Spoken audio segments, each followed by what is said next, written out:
الحاجات اللي بتقابلنا مشاكل فيها تسوية الجمبري، ما بياخدش دقايق في السوا. اولا الجمبري لو متقشر هتلاقيه دايما بيلف حوالين نفسه وتلاقيها كده كورت وعملت زي حرف السي بالانجليزي. الجمبري من جوه بيبقى فيه انسجه كتير قوي بتكش فيروح قافل على نفسه. طب انا مش عايزاه يكش ويعمل يدور نفسه، اعمل ايه؟ اجي اروح بحرف السكينه اعمل شقوق صغيره كده بالعرض في الجزء الداخلي من الجمبريه. طب لو انا عايزه اسويه بقشره، اتاكد ان انا قصيت القشر من فوق من عند الظهر وشلت الشعرايه اللي فيها الفضلات بتاعه الجمبري اللي بيسموه ايه، خط الرمل او خيط الرمل دوت، نضفته كويس قوي من الجمبري. طب الجمبري بياخد وقت قد ايه في التسويه؟ بسيط جدا. الجمبري الصغير ده اللي هو بيسموه لحم الجمبري المتقشر، مش عايزه اقول لكم ان هو ممكن ما بياخدش اكتر من دقيقه ولا 2 في التسويه. اول الجمبري ما يغير لونه ويبقى لونه ابيض مع لون وردي كده او لون برتقاني فاتح، اعرف انه استوى. لو زودت عن كده هلاقي الجمبري بقى زي الكاوتش،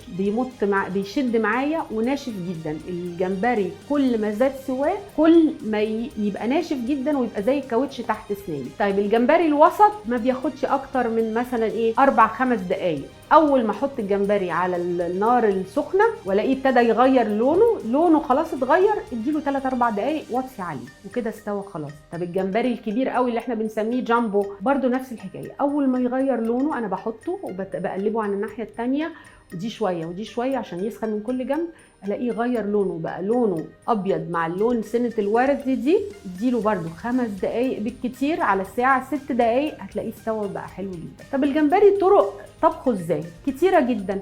لو هو متقشر وحجمه حلو نقليه، لو هو حجمه كبير ممكن نعمله صينيه وما بيحتاجش اي حاجه. ناخد جزء من التتبيله اللي قلنا عليها الوصفه ديت ونقطع معاه، نبشر جزرايه، نقطع شويه حلقات بصل، فلفل اخضر، نعصر ليمونتين ونرمي الليمون بقشره معاه ونحطه في حله على النار من غير اي سوائل خالص. النار دي نار عاليه سخنه حلوه قوي، هينزل هو ميته ويبتدي يغير في لون. اقلبه في الحله عشان اتاكد اللي تحت سخن واللي فوق لسه بارد، كله بقى نفس درجه الحراره، كله غير لونه. اديله 4-5 دقايق خلاص هو استوى، مش محتاج اكتر من كده. هنزود في السوى هيشد معانا ويبقى زي الكاوتش.